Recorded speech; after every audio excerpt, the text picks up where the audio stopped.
draw using acrylic markers with me, and I will be showing you how I do my blending and why my paper doesn't disintegrate on me. So to begin, we can tell that my paper is super sheer.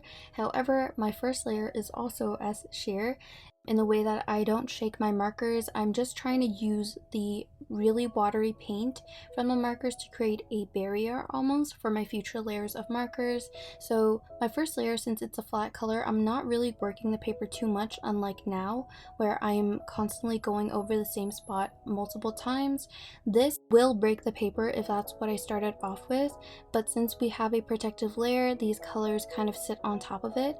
I blend most of my colors with my fingers and then with a tiny little brush. This is the Transcend tiny brush that you guys see very often. I use it as much as possible since it's so tiny and so versatile.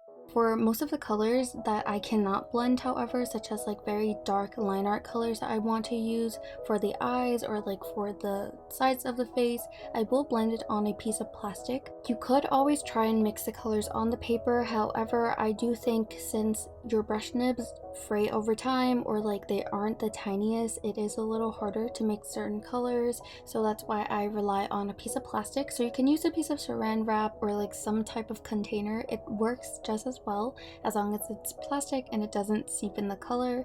And your brush will just need a tiny bit of water to pick up the paints that you laid down. You do have to work kind of quick by adding in water because the paints themselves will try to dry unless you add the water.